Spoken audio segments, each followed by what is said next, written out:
Thank you for joining the channel today. My name is Brian Uppel, and I'm the president of Investing Insider. Today, we're going to interview the CEO and co-founder of a company called Fathom Nickel. I'm pretty excited about this interview. I've worked with the company for a while now. Just so you know, this is a sponsored video, so please check out our disclaimer at the bottom. We're not financial advisors. This is for educational purposes. And I think it'll be a good opportunity for you to add it to the watch list and watch the company as it progresses.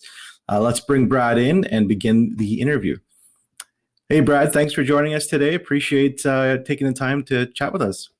Well, thank you, Brian. I'm looking forward to it. Fantastic. So before we get into all the company details, why don't you just start off by giving us a little bit of information about yourself? Well, as you mentioned, my name is Brad Bussche. I'm the CEO and president of Fathom Nickel. I'm also a co-founder of the company along with Ian Fraser, who's our VP Exploration. I'm a geologist by training, graduated from the University of Manitoba and with a BSc Geology Honors in 1985. And I've been involved in the resource exploration and development business for over 35 years. The last 20 years in various management and executive roles, mainly in publicly listed companies. Fantastic. So can you give us some insight into Fathom, its genesis, its history, and focus? As I mentioned, Ian and I are co-founders of Fathom, and we started the company in 2015 with a specific mandate to source projects that could supply minerals and metals needs to support the growing green movement, specifically the battery and electric vehicle demand. Fathom was a private company for about 6 years and supported mainly by investment from our management team, as well as some friends and family and a small circle of brokers. We used this time as a private company to mainly compile and evaluate and interpret all the historic data on the project and build a strong geological model and exploration plan with drill-ready targets for when the industry rebounded. In early 21, on the back of the rebounding industry and the growing demand for the battery EV materials, particularly nickel, Fathom completed a public listing on the CSE under the symbol FNI and raised approximately $11.15 million. Wow. Fathom is comprised of an experienced team with over 100 combined years of developing mining projects. In addition to Ian and myself, our management consists of Doug Porter, our CFO, and Manish Grigo, our Director of Corporate Development and IR.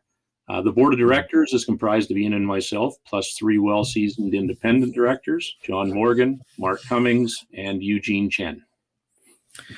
That's fantastic. I mean, at the end of the day, you're as an investor perspective, you're investing in the jockey, let alone the horse. So, I mean, it's definitely a good management team, and there's a lot of experience, as you said. But Brad, why focus on nickel as opposed to other metals like lithium? Well, although there are a number of elements and metals that are important to the battery EV growth and development, we feel nickel is amongst the most critical and with the largest forecast demand increase. So a significant quantity of nickel is required for technologies currently being used and likely to be developed in the future. For the best performing EV batteries, each individual battery contains approximately 39 kilograms or 85 pounds of nickel. So given the global conversion to EVs in the coming decades, the demand for nickel sulfide should be here to stay. It's fantastic. So can you give us a quick breakdown of the project, in particular where it's located, why you chose that area, and what makes the project so attractive? Well, the project's located in Saskatchewan, Canada, Brian, and it's a very friendly mining jurisdiction, consistently ranked in the top 10. We also chose the area for a number of reasons. Firstly, we were familiar with the project itself and had it had extremely attractive grades and the composition of the metals was very important to our mandate. Primarily nickel, but also the copper, cobalt, and PGE contents. And secondly, Ian and I have a lot of experience working in Saskatchewan. So not only on the technical geology side, but a lot of experience with government permitting, logistics, stakeholder engagement and relations, and all of this, which is very invaluable when managing a project effectively in today's world. No, that makes a lot of sense. The Alberta Lake project centers around the historic and very high-grade Rottenstone mine. Can you put those grades into context compared to other nickel, copper, palladium exploration projects, and maybe give us some comparables? Okay. There are really very few primary nickel projects in the world that have PGE contents comparable to what was recovered at Rottenstone. So it's very rare and very unique. So two comparable deposits in terms of these high-grade associated PGEs are Norilsk in Russia and Glencore's Raglan in northern Quebec. So to get these PGEs, you need very large magmatic systems, which makes us believe Rottenstone is part of a very large nickel PGE magmatic system and has a lot of upside. That's interesting, but how did such a high-grade asset become available to Fathom? Well, Fathom management's known about this, Brian, for a long time. In fact, over 20 years. Ian was responsible for sourcing the project for its previous owner, and who was focused on exploration of uranium. So it was a bit of a stranded asset in that company. Ian and I had always really liked it, wanted to obtain the project at some point for ourselves. And Fathom was able to negotiate a deal during a low in the nickel market in 2015. So since acquiring the original project, which was approximately 11,000 hectare land base, we've expanded the land base organically through staking to over 90,000 hectares, which is our Albert Lake project. That's great. So, Brad, the project had historic production in the 1960s, but since then, there hasn't been a lot of advancement on the property. Can you give us some feedback as why that's the case and what work had been done prior to Fathom acquiring the project? Yeah, as I said, there's very, very little work was done during this time frame. Mainly limited exploration to keep the title, but there were some exceptions. There was some detailed mapping and geophysical programs performed from 1990 to 92. There was some airborne geophysical surveys, some ground-based geophysical surveys, and intermittent drilling from 99 to 2008. And the reason for the relatively small amount of work included low nickel prices, underfunded exploration programs, project owners not having it as their primary focus, and really just a general lack of understanding of the type of geological setting and model required to host these type of magmatic nickel PGE deposits, such as what we see at Albert Lake. So since Fathom acquired the project, can you tell us what work has been done and why? Well, Fathom inherited a very large and very good geological database with the project. So as a private company, we, and with the assistance of some nickel experts in the industry, were able to recreate the geological setting. So the geology, the geophysics, and to some extent the geochemical signature or fingerprint of Rottenstone deposit was recreated, which is very important. So this is a sign of what it looked like prior to the original deposit and mine being exploited. So we now have a very good understanding of the signature and of these type of deposits, and understand the necessary structural traps these systems require for deposition of these nickel PGE metals. So as a private company, we invested a great deal of time and resource analyzing, interpreting, reinterpreting this historic data to better understand the model.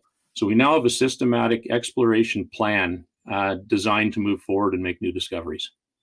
Can you touch on that a bit more in terms of what is the exploration plans for the remainder of 2021 and getting into 2022? Are there specific targets that you've identified that you'll focus on? So we're currently in an exploration program.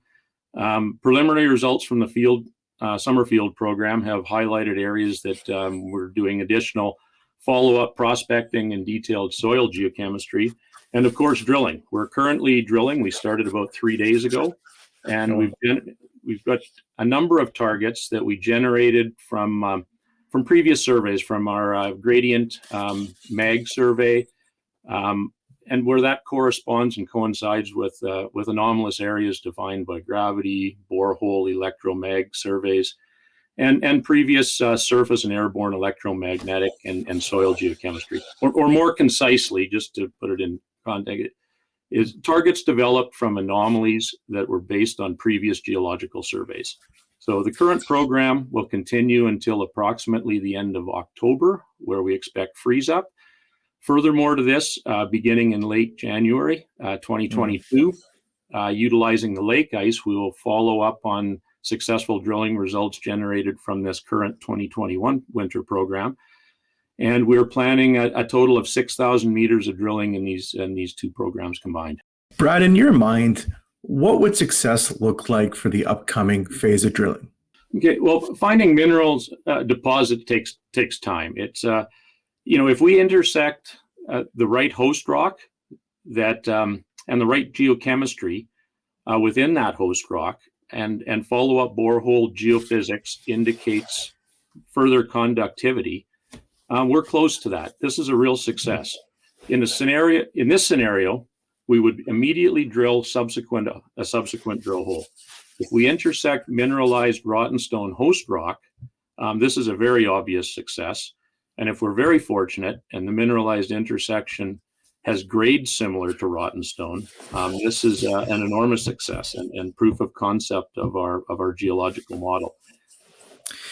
So the company's, in the early stages, you touched on this earlier that you've raised some cash, but what is the exact, or more or less, the cash position currently, and are you well positioned enough to deliver on your exploration plans? Yeah, good question, Brian. So we currently have approximately 7.2 million Canadian in the bank, enough to run the company and fully fund its current exploration and drilling programs for this year and the winter 2022 program. So enough for the next two drilling campaigns. That's fantastic.